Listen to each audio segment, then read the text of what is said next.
eu sou Gil Martins Felipe. Hoje em dia, na minha carreira atual, eu me apresento como Gil Felipe.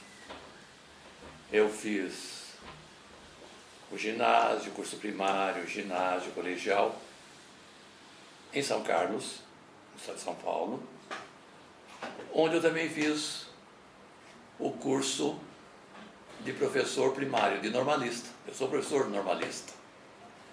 O que me foi muito útil,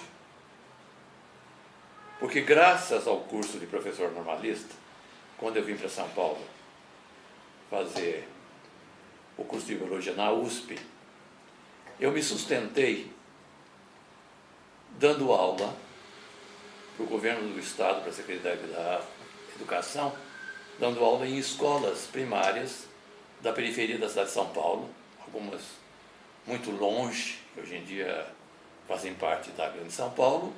Então eu me sustentava com o dinheiro que eu ganhava como professor normalista e, além de vez em quando eu precisava de um pouco extra, de uma mesada que meu pai me dava. Então me foi bastante útil o curso de professor normalista, além de me dar uma grande base de didática, de como lidar com criança, de lidar com adolescente. Meu pai chamava Virgílio Felipe, ele é português, ele veio para o Brasil muito jovem, de criança, de 2, 3 anos, é da região de Guarda, em Portugal, na fronteira com a Espanha, e ele era contador da Companhia Paulista de Estradas de Ferro, em São Carlos. Minha mãe, que se chamava Bernardina Martins Felipe, era brasileira, filha do Manuel, que era português, também trabalhava na Companhia Paulista de Ferro, e de minha avó, a dona Chiquinha, e a minha mãe morou. Eles trabalhavam, na verdade, que era uma vila na época, no município de São Carlos, chamado Santa Eudócia, onde o ensino era muito complicado, tudo isso. Então minha mãe, dos 8 aos 18 anos, ela morou no Colégio das Freiras Francesas, em São Carlos, onde ela também estudava. Quando ela fez o curso de normalista, na Escola Normal de São Carlos, que era uma das famosas na época de minha mãe, ela continuava morando no Colégio das Freiras. E onde, então, além da parte didática, de ser muito bem cuidada, então ela aprendeu desenho, pintura, francês e uma série de coisas. E anos mais tarde, mexendo nas coisas de minha mãe, eu achei divertido de encontrar entre os livros que ela usava como estudante de professor normalista, livros de bioquímica, de física, livros de normalista em francês, física em inglês, biologia, assim por diante, mostrando como é diferente o estudo naquela época. Eu fiz então o normal, fiz o colegial em São Carlos, continuei em São Carlos até para fazer o tiro de guerra. Eu fiz o tiro de guerra, então eu sou reservista do Exército Brasileiro. Aí vim para São Paulo. E como foi, por que eu me interessei por biologia? Na verdade, eu me interessei por biologia não porque eu gostasse, em criança, de plantas ou de bichos. O interesse era muito mais orientado por uma série de coisas. Comecei a pensar, bom, com o tipo de dinheiro que eu tenho, que eu posso me sustentar, que eu posso estudar, o que é que pode me dar duas coisas que eu gosto? Uma, que eu posso desenhar, que eu gosto de desenho, e outra, que me dê chance de viajar pelo mundo, que eu queria viajar pelo mundo. E a biologia, no meu caso a botânica, dava as duas coisas. Eu podia desenhar, usar a botânica para desenhar várias coisas, e além disso eu tinha a chance de viajar pelo mundo inteiro, que na verdade foi o que aconteceu comigo. Então eu fiz o curso entrei na biologia da USP, em São Paulo, onde eu tive vários professores muito famosos, conhecidos na época em biologia, como o Mário Ferri, o Ailton Joly, a Berta Moretz, a Maria Inês que eu sempre esqueço o sobrenome dela, Rocha Silva, que foi casada com Maurício Rocha Silva, a Marico Meguro, o Leopoldo Coutinho, isso na botânica. E outros professores dos quais eu me tornei muito amigo depois, como o Clodovaldo Pavan, que é um grande mestre, uma pessoa que eu gostava muito, a Rosina de Barros, uma citologista famosa na época, o Erasmo, a Elisinha, enfim, vários deles. E fui colega, então, de vários, ou contemporâneo de várias pessoas, que até hoje são meus amigos. Por exemplo, o Ivan Nivalho, eu conheci na época em que eu entrei na faculdade, fui sempre um grande amigo do Ivani, fomos sempre grandes amigos na universidade e somos amigos até hoje. Também fiquei muito amigo de uma contemporânea minha, que é a Niede Guidon, que é a mais famosa arqueóloga brasileira, que trabalha e descobriu as pinturas rupestres na Serra da Capivara, e outros como a Neuza de Dias da Cruz, que foi citologista do biológico, do botânico e depois do agronômico, a Eneida Guiar, enfim, o Adalto Milanês, que está no botânico, e outras pessoas. Logo na década de 60, eu tive que fazer uma escolha. O Ailton Joly queria que eu ficasse fazendo estágio na USP, a possibilidade de depois trabalhar no departamento de botânica, e havia o Instituto de Botânica que estava sendo remodelado pelo Alcides Ribeiro Teixeira. E a minha opção pelo botânico foi muito simples. Eu queria trabalhar numa instituição na qual eu não precisasse dar aula. Que uma coisa que eu tinha na época, eu achava que eu não gostava de dar aula. Possivelmente, depois dos vários anos que eu tinha dado aula como professor normalista. Então eu não queria dar aula, então eu preferi o botânico. O Alcides Teixeira, o diretor do botânico, fui falar com ele, ele me convidou para fazer um estágio. Primeiro foi um estágio gratuito, depois uma bolsa do CNPq. E, na verdade, eu devo muitas coisas ao doutor Alcides Teixeira. O Alcides sempre me apoiou a vida inteira e é uma pessoa de que eu me orgulho de ser amigo até a morte dele. No botânico eu fui trabalhar então como estagiário numa seção que hoje é Fisiologia Vegetal e que na época chamava Geobotânica. E eu inicialmente comecei a trabalhar com a dona Irina Gemichuzikova, que depois foi professora em Botucatu. Aí o Alcides, daquela remodelação, trouxe para trabalhar em São Paulo um cara que estava assim com a maior fama como fisiologista, que era o que eu queria fazer, que era o Laboriot. Ele veio para cá e eu comecei a trabalhar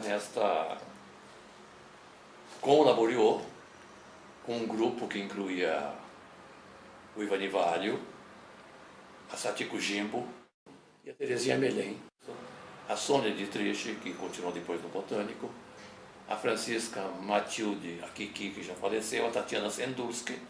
Era todo esse grupo da Geobotânica, que na época era Geobotânica, o Walter Andro, o Zé Tarquínio Prisco, que está no Ceará, e com o grupo do Laboriot, naquela época.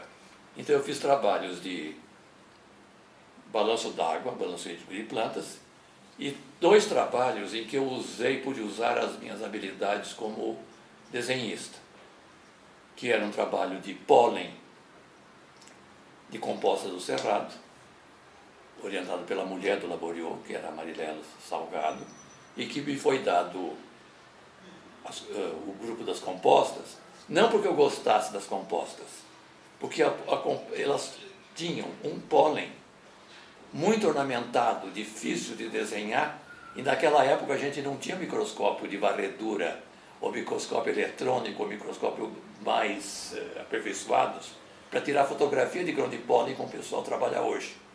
Então hoje em dia você tem lindas fotos de pólen.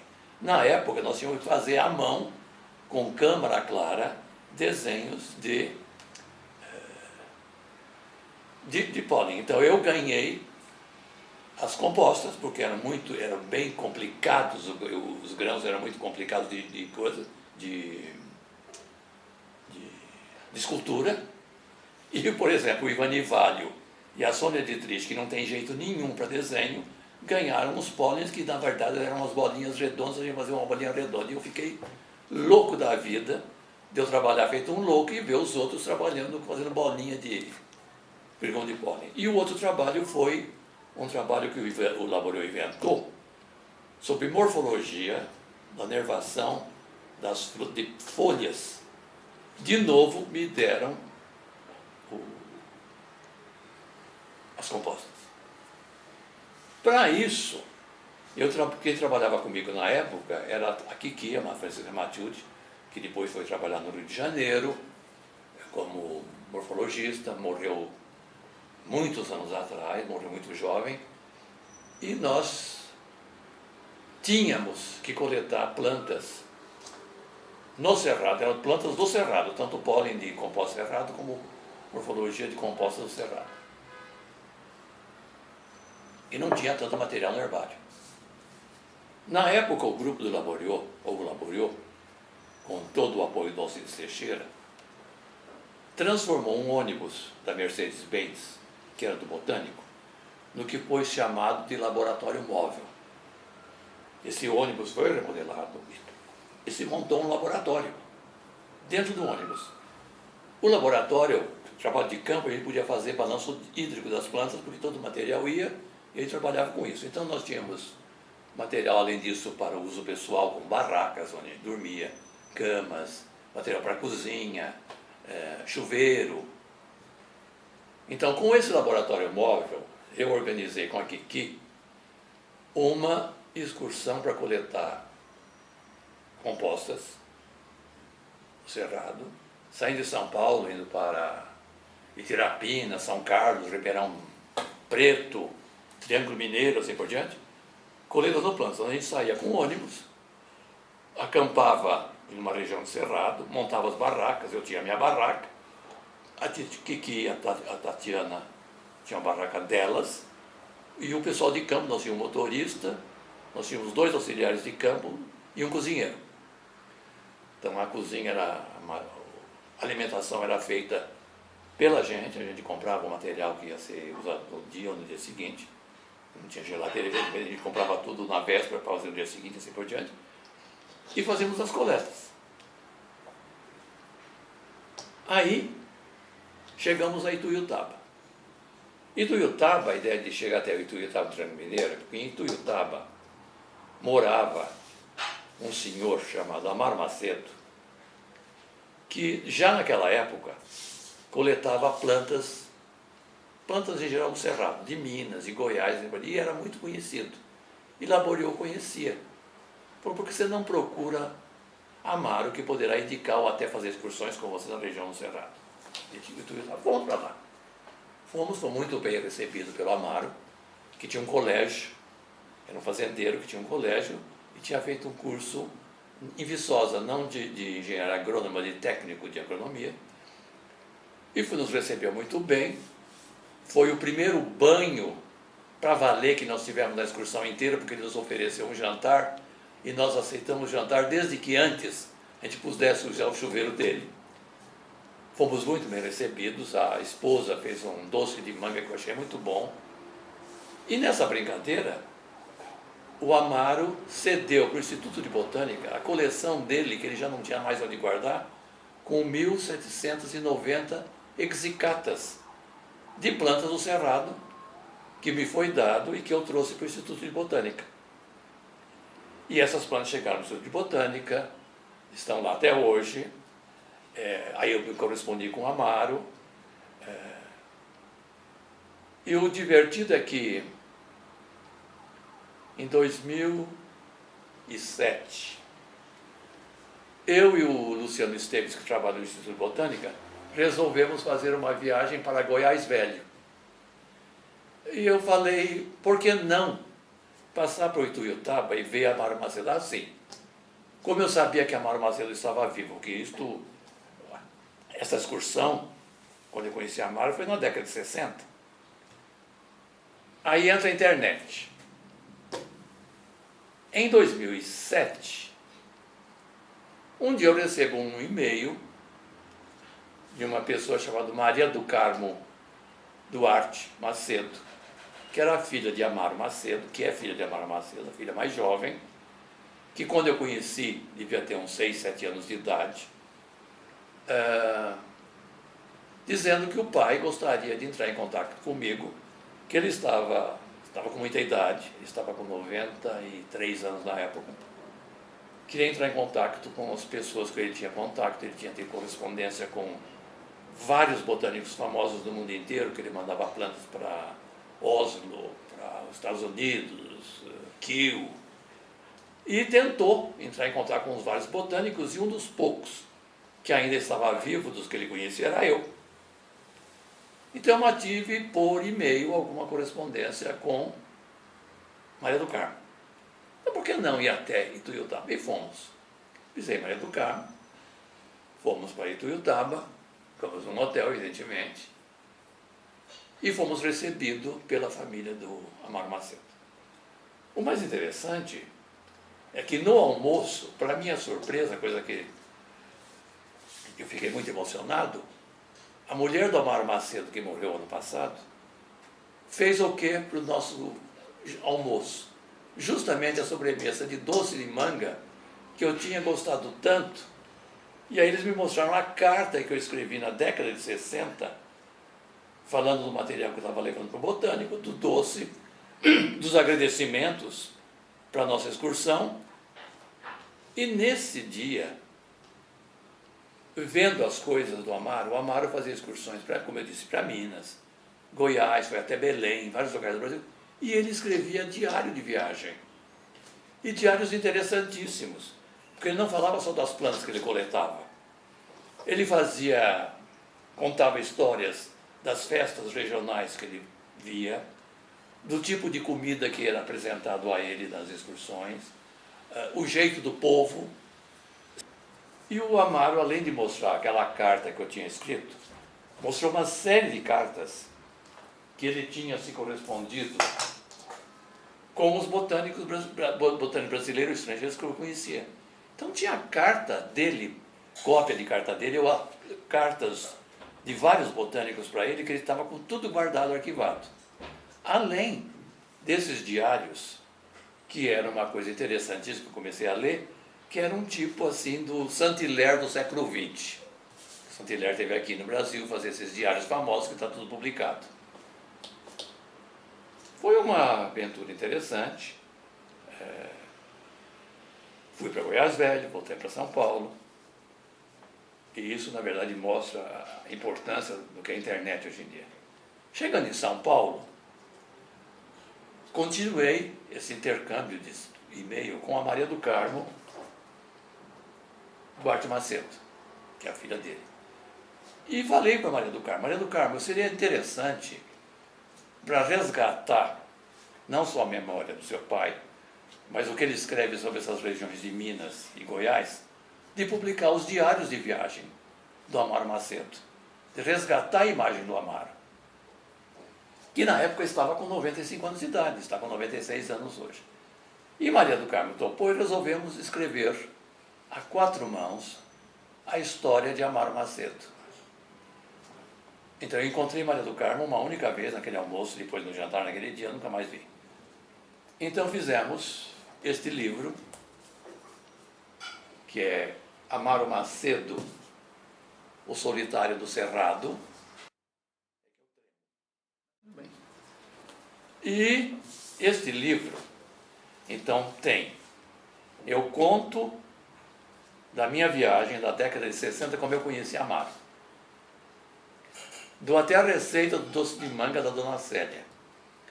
Depois a Maria do Carmo conta a história do pai, uma linguagem muito agradável.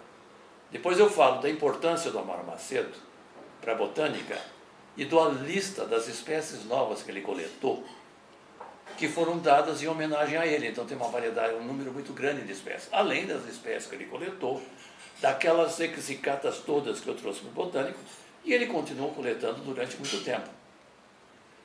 E depois termina o livro, eu escaneei todas as fotos que o Amaro tirou na época, das excursões, e escaneei todos os diários dele. Então, o fim do livro são os diários de viagem do Amaro Macedo, com as fotos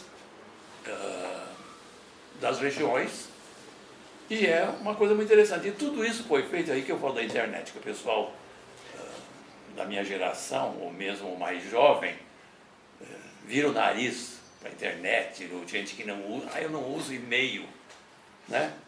O livro foi inteiramente escrito graças à internet, porque eu nunca mais vi Maria do Carmo, vi depois, mas o livro foi escrito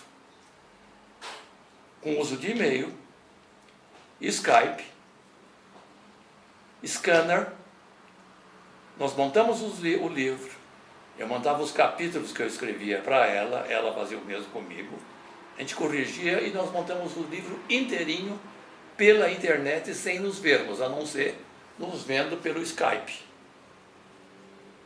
A Ateliê Editorial de São Paulo se interessou pelo livro e o livro foi publicado, que saiu em 2009, e foi lançado em Ituiutaba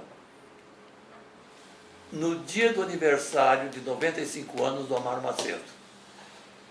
E foi um sucesso, porque ele praticamente foi professor da cidade de Ituiutaba inteira. Então tinha gente de todos os lugares e tinha conhecidos meus, aquele grupo de Uberlândia, que estudou na Unicamp, fez doutorado na Europa, o Paulo Eugênio, o Jimmy, todo esse pessoal foi de Uberlândia para o lançamento desse livro em Ituiutaba. Então eu voltei a ver a Maria do Carmo no dia do lançamento do livro. Então é aí que eu mostro como você pode trabalhar pela importância da internet, porque senão esse livro não teria saído. Bom, o que mais que eu fiz naquela época? Fiz vários estágios quando eu estava no Botânico. 2 ou 3 de algas marinhas, com a Ailton Jolie, que queria que eu trabalhasse com algas marinhas, mas eu não tinha vontade de trabalhar com taxonomia e eu queria realmente fazer fisiologia. Ele realmente até apontou a possibilidade de eu ficar no Brasil para trabalhar com fisiologia de algas marinhas. Depois eu fiz um outro curso que foi um de tratamento de águas, estudo de algas de água doce, com Samuel Murgel Branco. E o outro foi, para o tipo de trabalho que eu ia fazer, eu tinha que aprender cromatografia de placa sílica gel. E para fazer isto, o botânico me mandou trabalhar, eu fui trabalhar na Colgate-Palmolive, no laboratório deles, onde eu passei meses para aprender a fazer cromatoplaca. Eu não sei bem porque eu fiquei tanto tempo, porque uma semana eu já tinha aprendido. E depois eu fui fazer um estágio que foi fantástico, com um famoso bioquímico, que trabalhava, que era contratado da USP, da Botânica, que era o Jerônimo Lara. E com o Lara, eu trabalhei muito, gostei muito de trabalhar com o Lara, e fizemos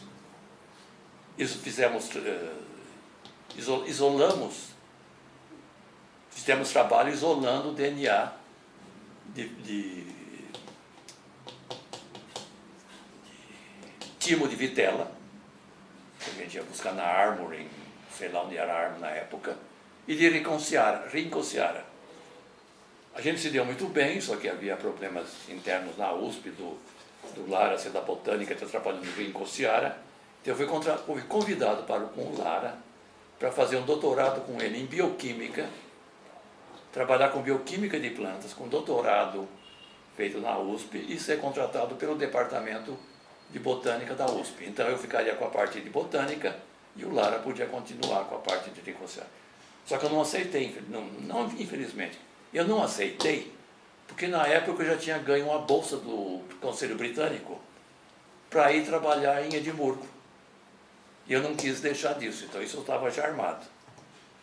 Nessa época também, eu fiz uma coisa que muito pouca gente sabe, eu prestei vestibular para a Escola de Arte Dramática de São Paulo, que era, na época particular, o dono era Alfredo Mesquita, e funcionava na Pinacoteca do Estado, que hoje está na USP. E era muito agradável, porque várias pessoas famosas de hoje em dia, em teatro, em televisão, foram contemporâneos meus de EAD, estávamos lá na mesma época. E era gostoso também, porque é o tipo de coisa que não acontece isso. As irmãs do Alfredo Mesquita, como todo mundo, porque o curso era noturno, como todo mundo trabalhava durante o dia, e a maior parte das pessoas tinham muito pouco dinheiro, elas preparavam, na casa delas, toda noite, uma sopa, levavam para a EAD, que era na Pinacoteca, onde é a Pinacoteca hoje, uma ala da Pinacoteca, e nós comíamos um prato de sopa e pão, toda noite, uma sopa muito gostosa, feitas pelas irmãs Mesquita do Estado, do jornal Estado de São Paulo. Isso foi feito escondido do Laboriou, porque o Laboriou achava que a gente não podia de jeito nenhum fazer qualquer coisa que não fosse botânica. Então eu fiz esse curso escondido. Desisti, porque no meio do ano eu fui para Edimburgo. E nesse mesmo ano também eu fiz uma outra coisa. De novo a revelia do Laboriou, sem ele saber. Que eu publiquei um livro de contos. Na verdade, um caderno de contos chamado Campari com Gelo, que foi publicado pelo que era na época a editora famosa de São Paulo, que era do Massa Ono, que estava publicando todo aquele pessoal da fase concreta, famosa hoje em dia. Isso está aí até hoje, é claro, foi publicado. Mas o Laboriou nunca soube disso. Aí também fiz várias visitas à custa da linha de Quidon. Nos meus fins de semana eu ia fazer coleta em Sambaqui para aprender um pouco de arqueologia. Então era a Niede que dirigia as coisas e o diretor da parte de arqueologia era o Paulo Duarte, que era um jornalista do Estado de São Paulo que trabalhava no Museu Paulista. Aí eu fui para Edimburgo uma bolsa do Conselho Britânico para passar um ano lá. Fui de navio, Uruguai Star, e retornei pela Argentina Star, da Blue Star Line, que a ideia na época era que a gente eram 14 dias de viagem. E evidentemente a equipe toda inglesa, e a ideia era que a gente ganhava a bolsa, era obrigado a ir de navio, porque durante a viagem a gente treinava o inglês da gente, entendeu? E foi muito interessante. Então fui para Edimburgo. Fui para o departamento de botânica. De lá, que funcionava no Jardim Botânico na época. O chefe do departamento era o professor Brown, Robert Brown, e depois de um ano, mais ou menos, nós passamos para os prédios novos em King's Buildings. Eu escolhi como orientador o John Dale, que agora é professor Dale, e fui trabalhar com uma coisa que eu gostava muito e foi interessante, que era um inibidor de crescimento de plantas que inibia a síntese de giberelinas. Então foi como eu entrei no grupo de hormônios de giberelinas. E na verdade, eu fui a primeira pessoa que trouxe a pesquisa com giberelinas para o Brasil.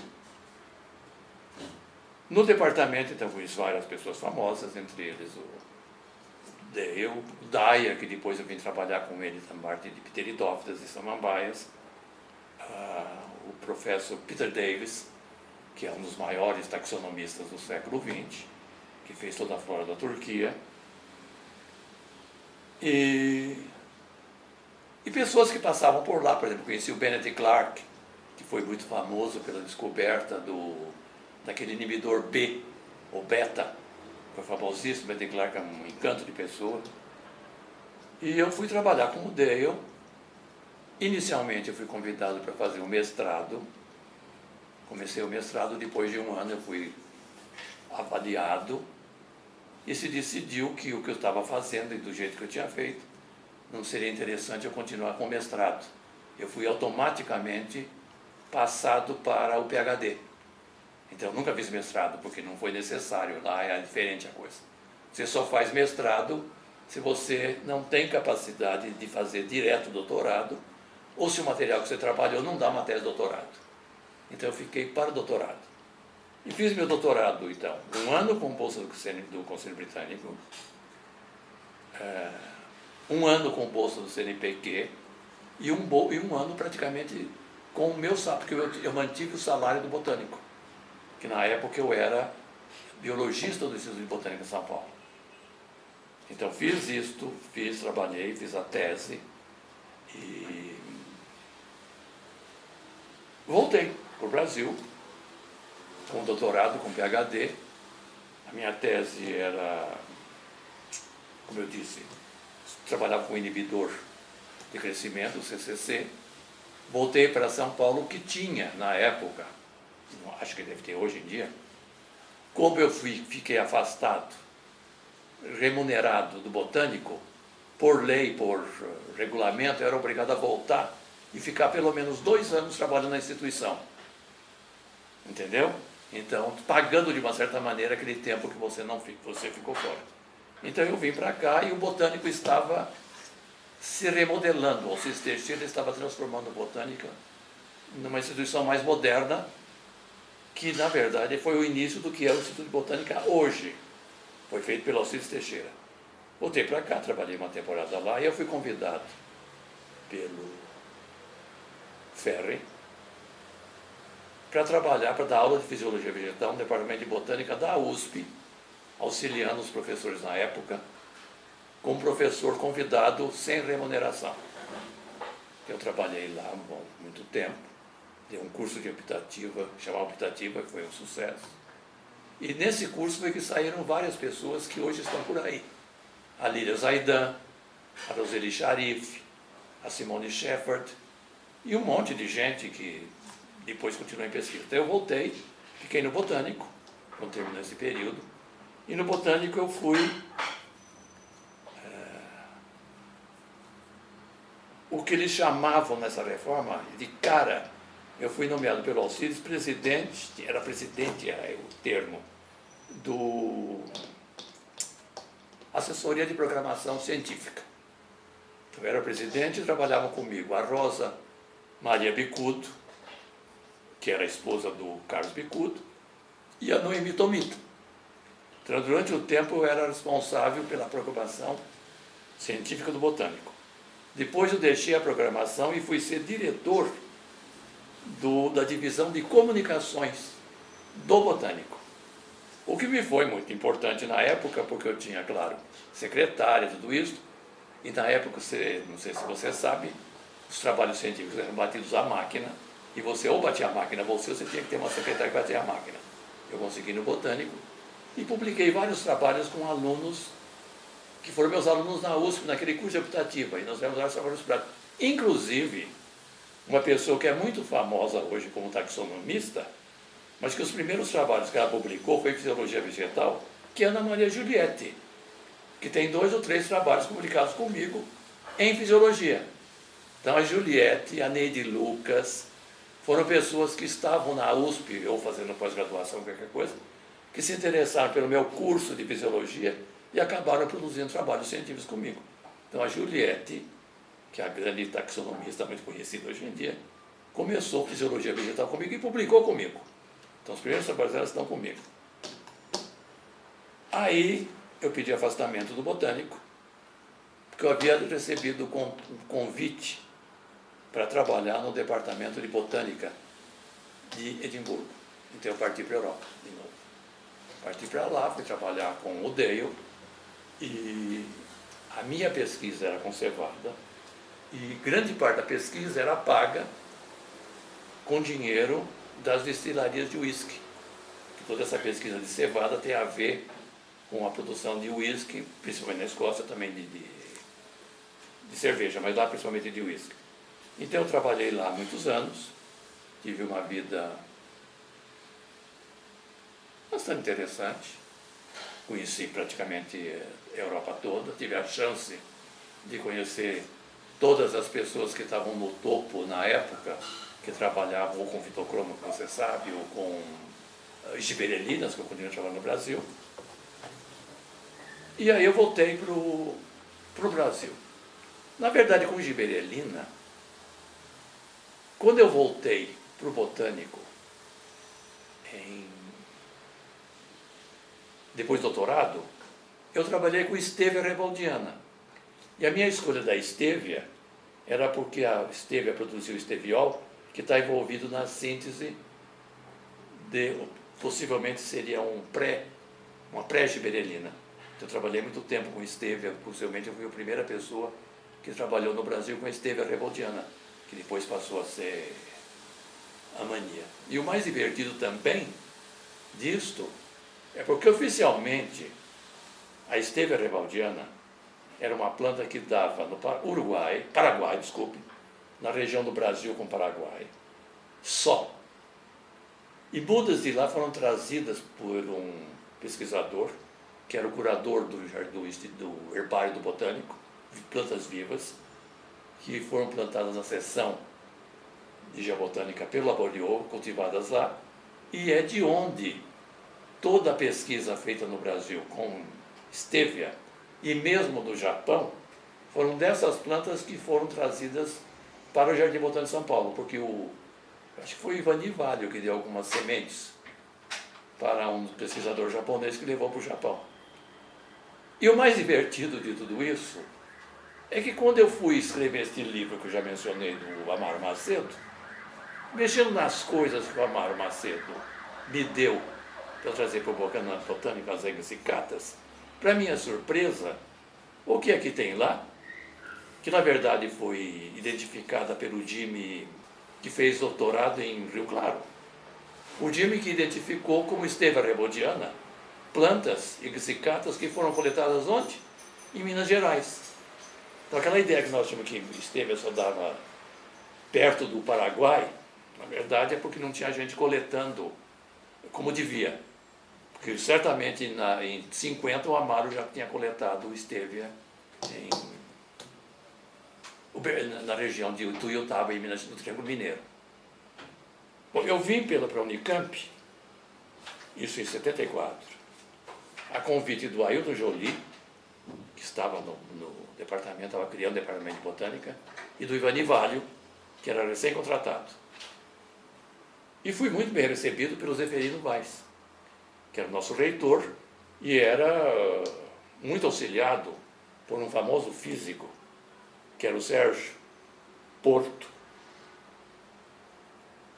que morreu jovem, na verdade, e que trouxe muita gente conhecida para aquele começo da Unicamp. A Unicamp era a universidade, na década de 70, foi a universidade, o grande grupo de professores estrangeiros, ou de brasileiros que foram trazidos de volta para o Brasil. E na época, vim para o departamento de botânica, só tinha botânica. Estava o Magalhães, tinha cara recém-contratado, Antônio Celso Magalhães, e o Zeferino achava que ele queria tudo, ele queria a primeira linha em tudo. E ele achava que o departamento de botânica estava um tanto quanto fraco, precisava evoluir.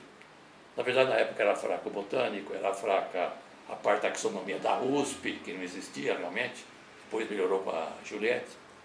E o Zeferino me chamou e me deu carta branca. Eu estava no Brasil o quê? Há 3 meses. Ele me deu carta branca e dinheiro para eu voltar para Edimburgo e contratar quem eu quisesse para vir trabalhar no no departamento de botânica, para fundar o departamento de botânica da Unicamp, para melhorar o departamento. E eu trouxe, e fui eu que trouxe essas pessoas, eu trouxe o Peter Gibbs, que passou a ser o chefe do departamento e remodelou todo o departamento de botânica, depois auxiliado pelo Hermógenes e pela Neuza Diniz, que saiu do agronômico e foi para o botânico, depois ela voltou para o agronômico. O George Shepard trouxe para a área de fisiologia o Jacques Metivier e também trouxe, só que ele só topou passar 6 meses no Brasil, o Peter Davis, que passou 6 meses no Brasil. Não consegui trazer ninguém para a área de genética, que ele também queria trazer. Mas aí o João Lúcio, que era responsável pelos convites. Eu convidei a Clara Queiroz, que trabalhava com o Levedo, mas ela não quis vir. Então aí começou o departamento de botânica, que mais tarde se transformou, foi dividido em botânica e fisiologia vegetal. Eu passei para a área de fisiologia vegetal com Ivani, Magalhães e Sodré. Graças a esse começo e este apoio do Zeferino, então nós conseguimos, além de trazer essa gente toda, o Ivani pôde voltar para Hawaii, onde ele fez o pós-doc, e a Roseli e uma outra pessoa do departamento, que é a Fátima, foram levadas com dinheiro e a custo da Unicamp para fazer doutorado na Europa. Então tudo isso aconteceu nesta mudança que o Zeferino queria fazer na Unicamp, conseguiu, e o departamento de botânica foi um sucesso, continua sendo um sucesso. Aquela força do departamento, de uma certa maneira, fez com que o pessoal do departamento de botânica da USP também resolvesse dar uma incrementada, e a botânica passou realmente a ser uma coisa um tanto quanto mais séria. Quanto à linha de pesquisa que me interessa nessa parte, eu acho que precisa ser mencionado que eu realmente iniciei as pesquisas com gibberellina, inibidores de crescimento no Brasil, floração, germinação, mesmo fitocromo. Na verdade, o Masanori Takaki, você, foi meu primeiro estagiário, porque tinha o quarto ano era de estágio. E o primeiro ano que eu dei aula, você foi ser meu estagiário, que até a gente brincava, que nós tínhamos, eram 4 alunos para fazer estágio na botânica. Era você que fez comigo e 3 meninas, uma delas eu acho que é Nair ou Terezinha, que fizeram com Magalhães. E até eu brincava na época, pois é, mas você só tem os Masanori, o Magalhães está com 3. Falei, bom, é que o Masanori vale por 4, ele mais 3. E o pessoal ria muito. E aí me interessei por plantas do cerrado. Então começa a pesquisa em grande escala com plantas do cerrado. Aí entra o Carlos Joly. E outra coisa que mais tarde eu acho que foi importante, foi iniciar a pesquisa com germinação de esporo de samambaias, que era uma coisa que ninguém mexia, era uma coisa que ocupava pouco espaço físico nos trabalhos, e comecei então com germinação. Eu tive que estudar muito para poder entrar nessa linha, porque eu não sabia nada de samambaias. Tive que estudar para começar esta linha. Consegui vários alunos, por exemplo, eu acho que os 2 primeiros foram o Washington Marcondes, que está na Unicamp e não trabalha mais com pteridófito, e o outro é o Luciano Esteves, que está mexendo até hoje com esporos no Jardim Botânico de São Paulo. E outra coisa que a gente fez é começar a pesquisa, que eu espero que continue, com banco de sementes e banco de esporos. E nós fizemos várias pesquisas com banco de esporos de plantas do cerrado, região do cerrado, e de mata ciliar dentro de cerrado. O que mais? E, bom, já estagiário, já falei que foi o Masanori Takaki, que foi o primeiro. E outros que ocupam posição de destaque hoje, além do Masanori. Então, até 2004,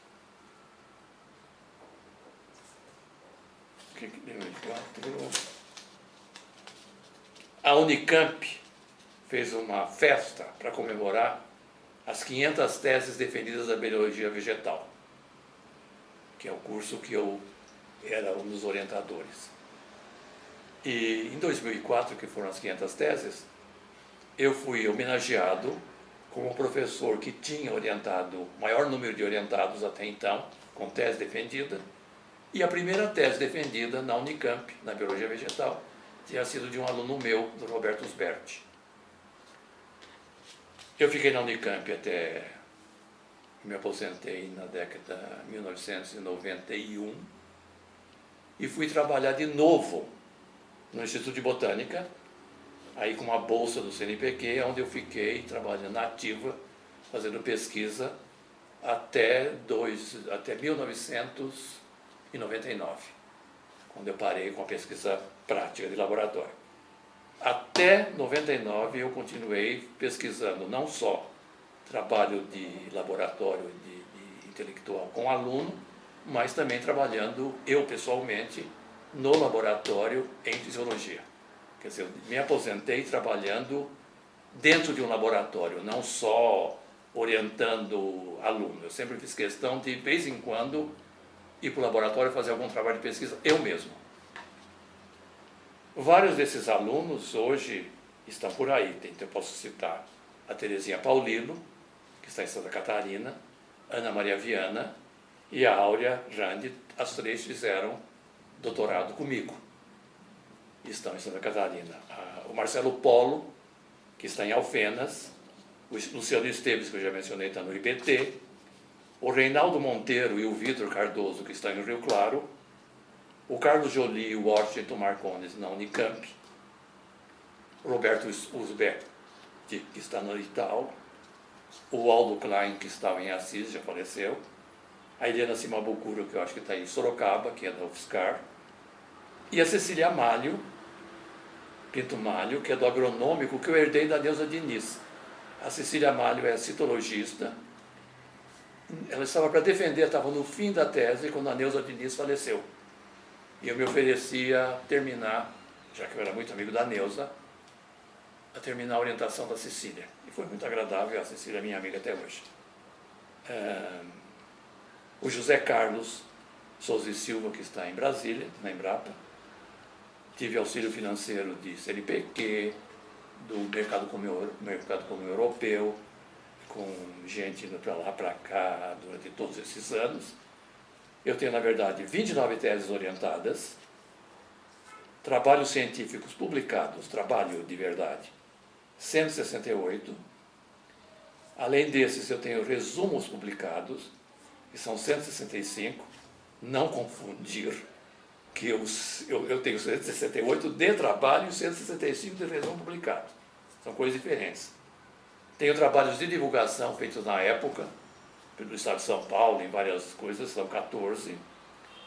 E livros técnicos, vários, inclusive um de fitocromo tradução. E foi, a pedido do Ferri, nós fizemos o primeiro livro de fisiologia vegetal para a universidade, que é Fisiologia Vegetal 1, Fisiologia Vegetal 2. Eu sou autor de 3 capítulos no 2, e esses livros ganharam até o prêmio Jabuti na época. E até recentemente, que eu saiba, eles continuavam sendo adotados nas universidades na fisiologia. Eu acho que são livros muito bons. Claro que estão ultrapassados, as técnicas mudaram, muita coisa tem que ser mudada. Eu fiz, então, graduação na biologia da Unicamp, da USP, São Paulo. Fiz o doutorado em 67, o PhD. Minha tese tem o título de Effects of a Quaternary Ammonium Compound in gibberellic acid on the growth of phaseolus. Foi meu PhD pela Unicamp. Depois eu fiz pós-doc, em 86. Para a comunidade, eu acho que vale a pena mencionar 2 coisas, ou 3. Uma é que eu sou fundador da Sociedade Botânica de São Paulo. Evidentemente foi uma fundação muito dura, houve muitas lutas, muita briga para a criação, para esta fundação, mas eu consegui fundar, e muitas pessoas ficaram meus inimigos na época porque eu estava separando um grupo da Sociedade Botânica do Brasil para fundar a Sociedade Botânica de São Paulo. Não me arrependo, eu acho que na verdade eu fiz um grande bem para a Sociedade Botânica do Brasil, porque graças a essas grandes brigas que eles realmente perceberam que neste país é impossível você viver, ter uma sociedade decente sem ter pelo menos um CGC, um CPF. E a Sociedade Botânica do Brasil, depois disso, se organizou e passou a ser uma sociedade oficialmente constituída. E eu tive a ver com isso porque foi graças à briga para a criação da Sociedade Botânica de São Paulo que isso aconteceu. Hoje em dia podíamos até juntar as 2 sociedades, eu não vejo por que não. Se não tem mais... Eu sou membro fundador da PAB, que é a Associação Paulista de Biologia, que é o início da briga pela regulamentação da carreira do biólogo e depois a criação dos conselhos regionais e assim por diante, conselhos de biologia. Sou um dos fundadores da Revista Brasileira de Botânica. Na verdade, a ideia da revista, quem teve a ideia de que era necessário termos uma boa revista de botânica? A ideia é de dois pesquisadores, dois professores da USP, Walter Andro e Eurico Cabral de Oliveira. O Walter é fisiologista, trabalha com cultura de tecido, e o Eurico que trabalha com algas marinhas. Eles tiveram essa ideia, que eu acho que é uma ideia brilhante, e procuraram, para discutir o assunto, 3 pessoas. Eu, que estava no Unicamp, o Peter Gibbs, que estava na biologia, era o catedrático o professor titular o chefe do departamento da botânica da Unicamp, a Sônia Dietrich, do botânico, e a Terezinha Melém, do botânico. Então, este grupo se reuniu várias vezes, apoiamos a ideia de Walter e de Eurico e resolvemos criar a Revista Brasileira de Botânica. Só que dentro das nossas discussões, a gente sabia que uma revista, para conseguir apoio do governo, de uma série de coisas, precisava estar afiliada a alguma associação. Então foi na época que nós procuramos a Nanusa, Luísa de Menezes, que era diretora da regional da Sociedade Botânica do Brasil, em São Paulo, e oferecemos a ela a possibilidade da revista ter apoio desta sociedade. E a Nanusa aceitou. Então, repito, os autores da ideia são Walter Andro e Eurico Cabral de Oliveira, que pediram auxílio e tiveram apoio do Peter Gibbs, meu, da Sônia e da Terezinha. E isto foi oferecido para a Regional de São Paulo, que era dirigida na época pela Nanusa de Menezes. Eu sou membro titular da Academia de Ciências da São Paulo, fui indicado pelo FER na década de 77, e sou membro benemérito da Sociedade Botânica do Brasil, de modo que eles reconheceram até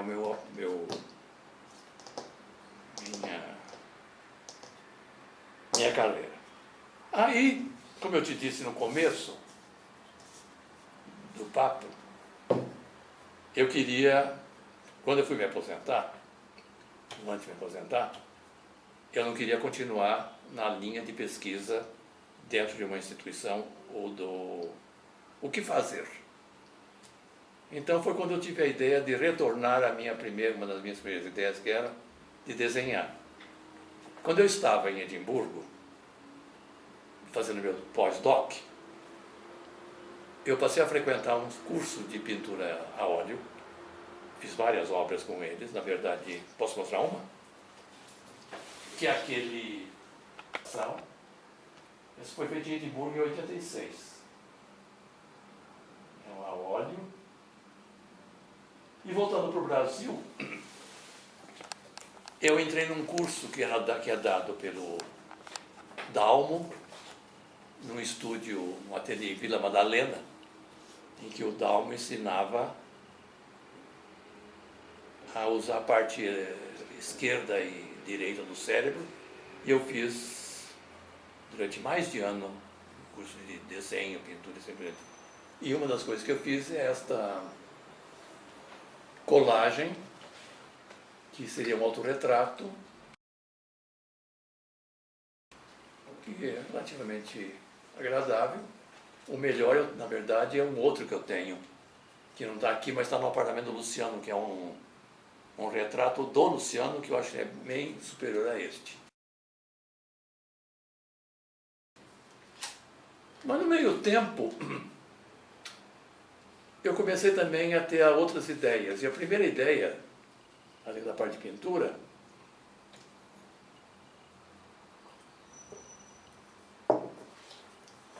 era por que não tentar a levar para o grande público os conhecimentos que eu tive no correr da vida, na universidade, no botânico, de botânica para o grande público, fazer o povo entender um pouco mais de botânica. Só que quando você fala de botânica, o pessoal torce o nariz na hora. Eu lembro quando eu continuo indo, mas quando antigamente eu ia numa festa, num coquetel party, qualquer coisa. O que você faz? Você fala botânica, imediatamente o assunto morria. Ou alguém falava, eu tenho uma plantinha com uma folha amarela em casa, o que eu faço? O que pode ser? Então eu sabia que por aí não era. Então foi quando eu tive a ideia de como eu ia vender esses livros. Porque também, afinal de contas, se eu vou escrever livro para o grande público, eu quero vender o livro. Eu não estou fazendo assim para uma coisa de puro heroísmo meu, entendeu? E foi quando surgiu a ideia de por que não usar culinária. Porque todo mundo adora culinária, todo mundo acha que sabe cozinhar um pouquinho. Então a minha primeira ideia foi de ter um livro em que eu dava uma receita, usava uma única planta, e aí vinha um verbete, alguma coisinha sobre plantas. Escrevi esse livro.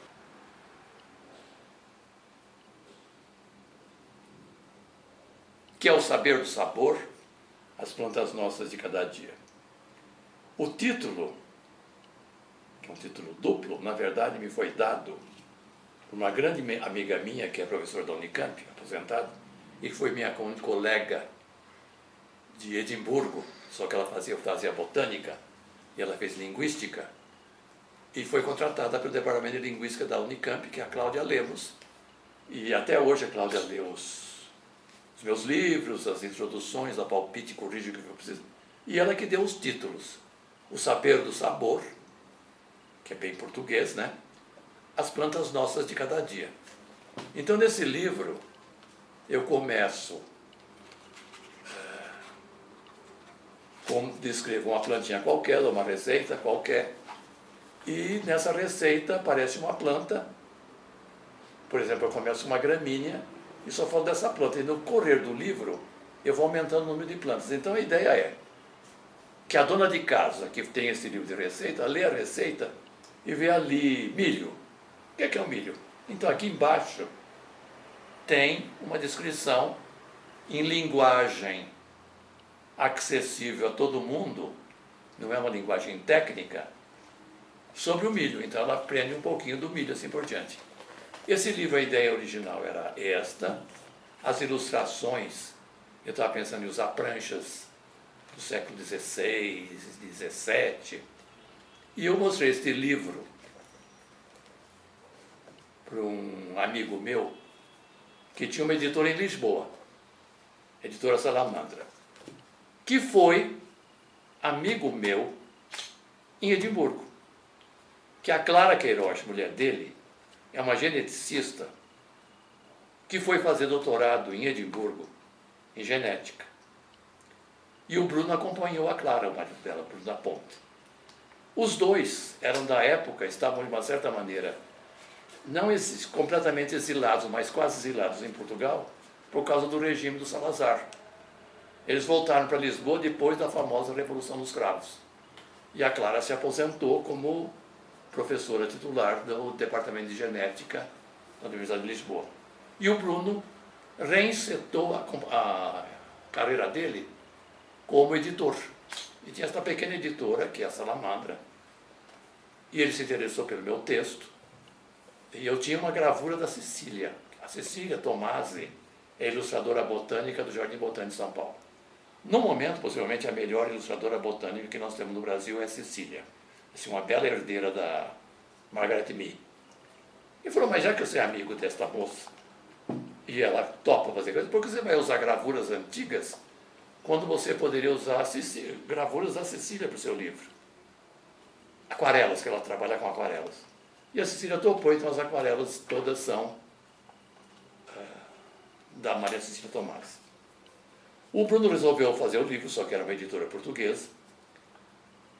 Aí, eu conheci em São Paulo uma senhora francesa, Nicole de Gutt, que eu conheci porque em Edimburgo, tudo volta para Edimburgo, eu tinha uma amiga francesa a Daniele,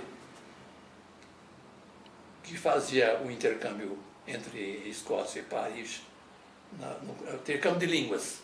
Ela foi aprender inglês e pessoas da Inglaterra iam para a França, esse intercâmbio. E por uma dessas coincidências até hoje em dia, eu moro nesta rua, na 29 da Marechal Bittencourt, e Daniele, quando tinha 14 anos, o pai mudou-se para o Brasil com as 3 filhas e a mulher, e moravam num sobradinho, no fim desta rua, do outro lado, na ponta de lá, na esquina da Machado Bittencourt com a 11 de junho. Quer dizer, hoje em dia eles seriam meus vizinhos. Mas eu conheci Daniele em Edimburgo. Anos depois, eu já estava aposentado na Unicamp, estava no Botânico. As 3 irmãs, Daniele e mais 2 irmãs, vieram passar uma temporada no Brasil, porque o pai tinha morrido. E o que ele deixou, o dinheiro que ele deixou, as 3 filhas resolveram gastar o dinheiro numa viagem A3 para o Brasil, para rever o passado. Daniele ficou no meu apartamento aqui em São Paulo e ofereci um jantar. E nesse jantar apareceu essa senhora, a Nicole Degut, que tinha acabado de fundar uma editora nova em São Paulo chamada Capacitas. Contei o que eu estava fazendo isso, ela se interessou. E então o livro foi lançado, uma produção da Salamandra com a Capacitas no Brasil. O livro foi lançado aqui, eu não esperava absolutamente repercussão nenhuma, mas as coisas acontecem. Na época, o Silvio Lancelotti, que é famoso na parte de culinária, ele escrevia, tinha uma sessão no estado de São Paulo. E o Silvio faz uma pergunta, uma menção, qualquer coisa de plantas, e eu respondo para o e-mail dele. E menciono o livro. E recebo um telefonema do Silvio dizendo assim: eu gostaria muito de ter este livro. O livro ainda não tinha sido lançado no Brasil. Eu mandei o livro e, para minha surpresa, no sábado seguinte, sai no estado de São Paulo uma página inteira do Silvio Lancelotti elogiando este livro, falando bem do meu livro, com reprodução de 4 aquarelas da Sicília. A partir daí eu estava lançado. Aí os outros famosos em culinária me escreveram ou telefonaram, apareceram, e foi lançado, fez sucesso.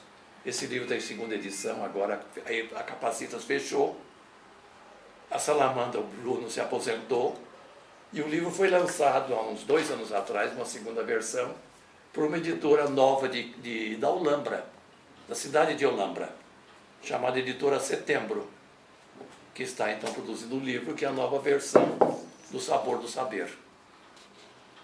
É a 2ª edição.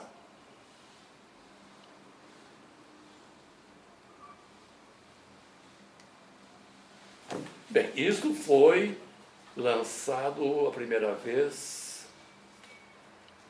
em 98. Foi lançado no Congresso de Botânica em Salvador, foi lançado aqui na Livraria Cultura, e teve um outro lançamento numa livraria de Campinas, que todos os meus alunos de Campinas apareceram. Aí a Senac me convida para escrever outro livro, depois desse, que é um livro que é o que faz até mais sucesso até hoje, que é Entre o Jardim e a Horta, As Flores que Vão para a Mesa, que é um livro sobre flores comestíveis. E isso aqui todo ano, na época da primavera, eu tenho que dar entrevistas, essas coisas todas, e o livro também vende muito bem. É da editora Senac, o livro está muito bonito, e é um livro muito completo. Pelo menos eu acho, em relação aos livros que eu conheço de flores comestíveis do estrangeiro, os franceses e os ingleses, os americanos, o meu livro está bem mais completo, que eu não fico... Porque, em geral, eles pegam essas flores mais comuns e esquecem o resto da flora, entendeu? E esse aqui eu falo, não da flora toda, é claro, mas eu uso o maior número de plantas possíveis. Então, esse saiu pela Senac, que é este. Aí eu lancei uma edição da Senac, com um ateliê editorial, este livro, com o tema de plantas afrodisíacas.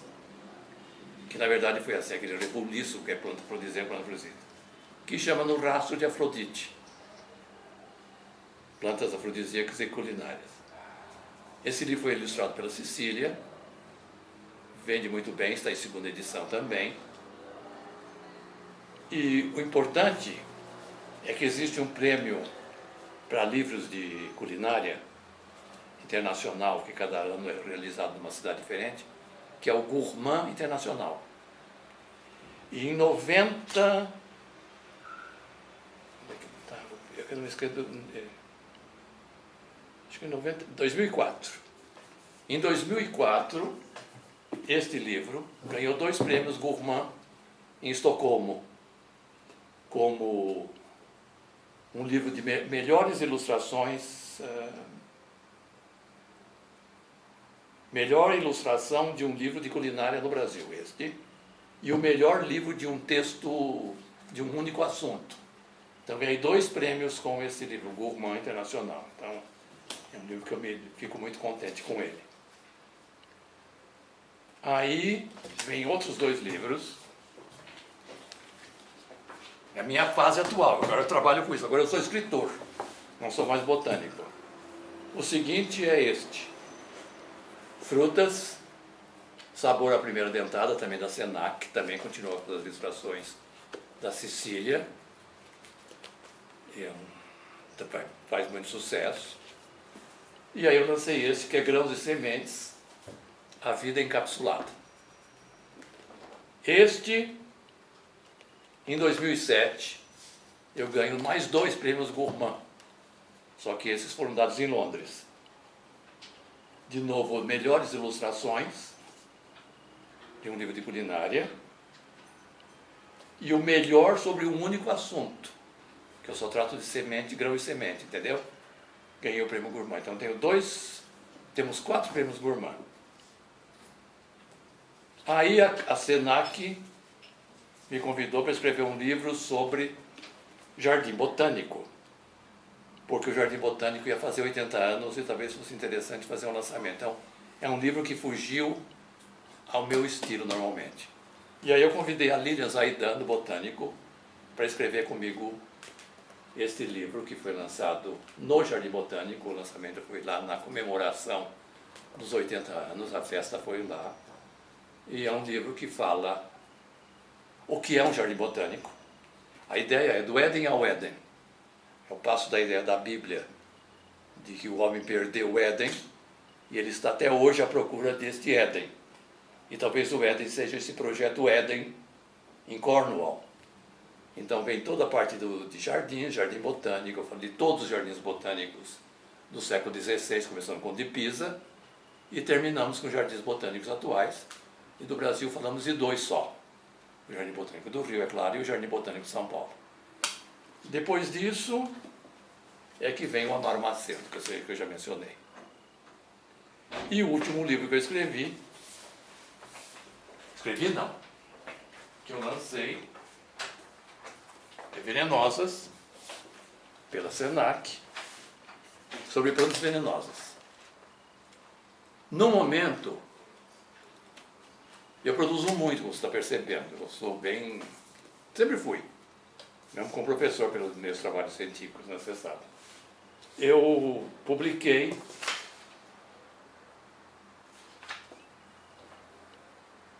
a Senac queria um livro, me encomendou um livro sobre amendoim. Então, o meu novo livro é sobre amendoim, a história, utilidades, coisas interessantes sobre amendoim. Então, este está na editora, está na fase de acabamento do livro, de montagem do livro. Então, esse deve ser lançado este ano. E agora, o meu novo projeto, que também é da Senac, que eu estou trabalhando nele, é um livro sobre, que tem no momento, como título de trabalho, Os Segredos Subterrâneos de Gaia, que é um livro que eu estou escrevendo sobre órgãos subterrâneos comestíveis, bulbo, cormo, tubérculo, raiz tuberosa e assim por diante, que é o meu projeto que eu estou trabalhando nele no computador. E tudo é feito as coisas que eu tenho, os livros que eu tenho, a consulta de livros de biblioteca, mas a grande parte realmente é pesquisando, elaborando, verificando se é correto ou não as informações que a gente consegue pela internet. Estou tendo sucesso, estou vendendo bem, sempre é interessante que a gente ganha pouco, claro, o preço você ganha 10% do valor de capa, mas quer dizer, uma coisa está sempre caindo na sua conta bancária, os seus 10%. Muita gente gostou dessa minha muita atividade, muitos botânicos, evidentemente, viraram a cara achando que eu deveria continuar na fisiologia e não perder meu tempo, como alguns deles me disseram, ficar trabalhando com coisas menores. Mas eu acho que muitas das pessoas, na verdade, dizem isso, primeiro, porque não estão fazendo o sucesso que eu estou fazendo. Eu estou fazendo sucesso. E segundo, porque não é nada fácil você escrever um livro, você sendo cientista, você sendo cientista, tendo trabalhado a vida inteira escrevendo trabalho científico, com uma linguagem específica, de repente você escrever um livro que tem que atingir o grande público. Você muda toda a sua maneira de falar, de escrever, e muita gente não consegue fazer isso. Eu acho que é isso que eu tenho para falar, não tem mais nada. Estou bem, saúde, relativamente. Tenho muita... Graças a essa fase, realmente, eu tenho muita entrada na mídia, tanto na parte escrita como na parte de televisão, né? Entrevistas e artigos e assim por diante. E agora, não, e amanhã nova, assim, que é uma coisa interessante.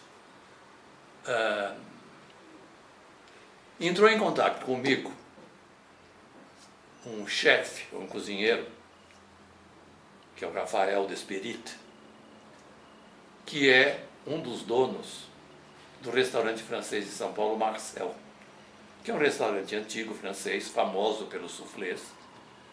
O Rafael tem 25 anos, mais ou menos, muito interessado em coisas, e ele estava interessado em conhecer um botânico. E, na verdade, quem me apresentou, ele entrou em contato com a USP. E o Andro passou o e-mail dele para mim e falou: Gil, possivelmente você vai se interessar por isso. E eu entrei em contato. Então, eu estou trabalhando em conjunto com o Rafael Desperita. Eu sou consultor botânico de biologia do Rafael. Então, fazemos coisas em conjunto. Ele precisa de algumas informações sobre plantas, ou que plantas ele poderia usar para fazer um novo produto. E estamos começando isso, e que coisa está interessante. E o ano passado, teve a Bienal do Livro. E foi pela primeira vez, os chefes internacionais resolveram fazer uma coisa chamada Arena Gastronômica, na Bienal, sobre culinária. E a Isabel Macedo, que é minha editora na Senac, me convidou para fazer uma palestra, uma mesa redonda, na verdade, sobre a botânica na culinária. Então eu fiz uma palestra mostrando várias coisas assim, gente, mas por que, por exemplo, a clorofila muda de cor quando é cozida, e outras coisas, mas além disso, mostrando tudo da planta que é usada em cozinha. Junto com isto, então, com esta que foi interessante, a palestra toda, um grupo de pessoas. O Rafael, que durante toda a minha palestra e durante as intervenções da mesa que era constituída pelo Luciano Esteves, pela Maria Cecília Tomasi e pelo Jorge Affiuni, que é um pneumologista, falando sobre a parte de plantas venenosas que são usadas em medicina. O Rafael fazia pequenas interferências e, ao mesmo tempo, ele estava cozinhando um prato usando flores, porque o parte principal era o livro de flores. E no fim da palestra, o que ele fez foi distribuído aos 70 pessoas que estavam assistindo a... Então, estou numa nova coisa, que agora a minha sendo usado, trabalhando com o chefe. dando palpite, e eu estou muito satisfeito com isso, e com o Rafael Despirita. Quer dizer, eu não dou conselhos para a chefe, só para o Rafael, só converso com ele sobre isso, é claro. Mas está muito interessante. E vai indo o meu tempo assim, né? Agora, a parte de pesquisa, então, não estou fazendo mais. Pesquisa científica, acadêmica, digamos assim. Então, eu não estou dando mais, não tomo parte em defesa de tese, não dou parecer para trabalhos científicos e não dou parecer nem para CNPq, nem FAPESP, nada. Eu parei essa parte toda, já que eu não estou trabalhando nessa área. É isso. E continuo amigo de vários botânicos, que nem o Walter Andro, Ivani Valio, Cecília Amalho, do pessoal mais jovem agora, que eu tenho mais contato também. E é isso.